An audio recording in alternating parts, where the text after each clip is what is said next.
What's up YouTube, Day Heavens and wargames, bringing you a cubic deck profile. This deck is still incredibly powerful. It just needs that little bit more consistency. And that is because of this big bad boy here. This card is insane.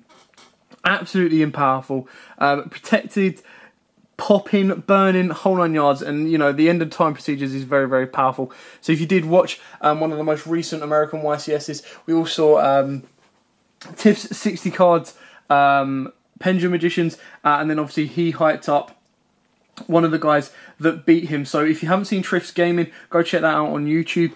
He's got the original deck profile that inspired me to put this one together. So without further ado, I'm going to take you through this profile and show you what we have.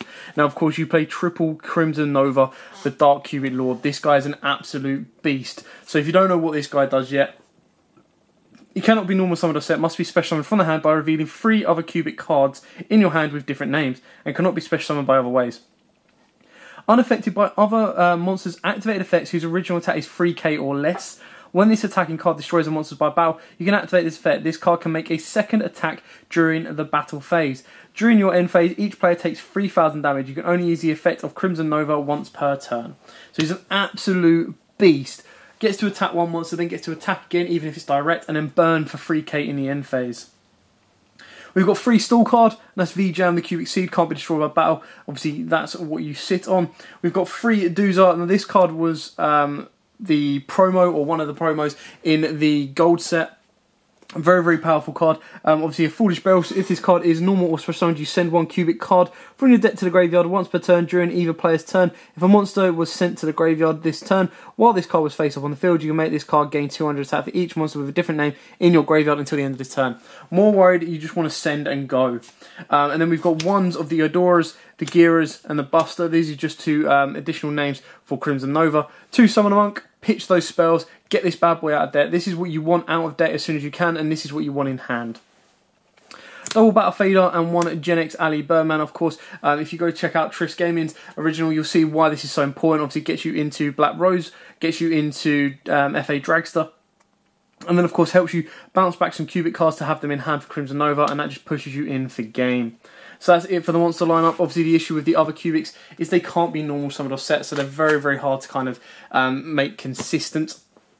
For the spells, you've got triple cubic wave, very, very powerful card. You target a cubic monster you control and 1 face-up monster your opponent controls. The attack of that monster you control becomes double its current attack, and if it does, the attack of that monster your opponent controls becomes half its current attack. So what you do, you bring out the Cubic Lord, then you activate this guy, you half your opponent's attack, you put your Cubic Lord up to 6k, he's swinging over an opponent's halved attack for 6k, he's then swinging at your opponent direct for 6k, and then if that hasn't killed him, he's going to burn for 3k in the end phase. Triple Cubic Karma, this is what you send off of Doozer. When this card is activated, you target 1 cubic card, 1 cubic monster you control except V-Jam, the Cubic Seed. Send any number of V-Jam cubes from your hand and or deck to the graveyard, then that monster gains 800 attack for each. Doesn't matter about that. It's more about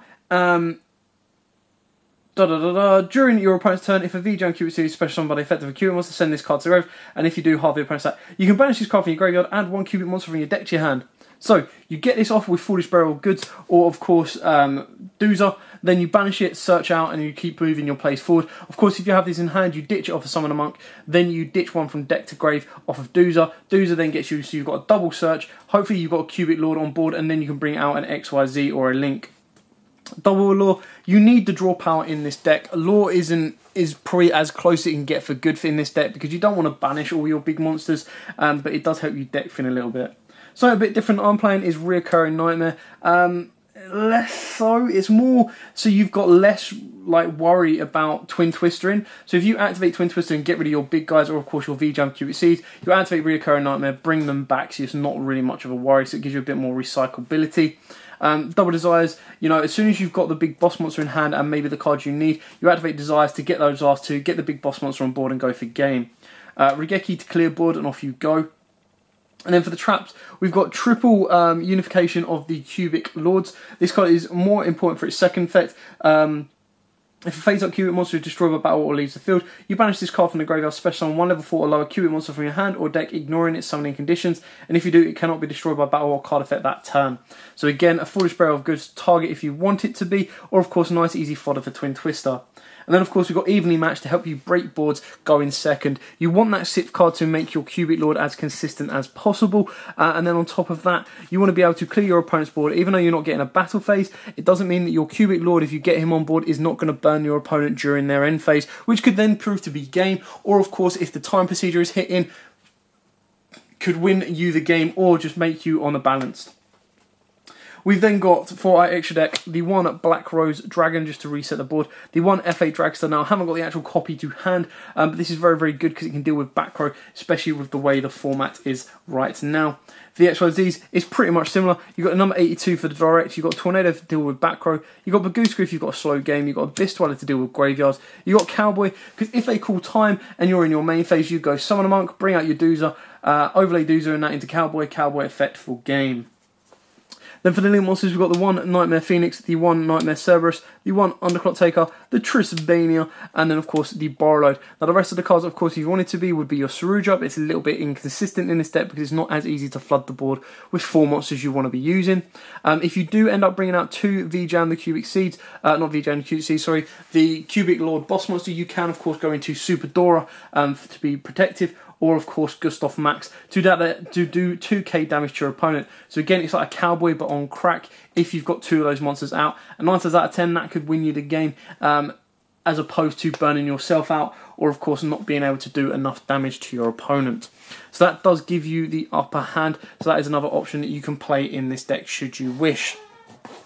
That is it for the Cubic deck profile. Very straightforward, very, very simple. I would like to say it's budget, but because this came out in the movie pack, it's actually really hard to get hold of some of the Cubic cards.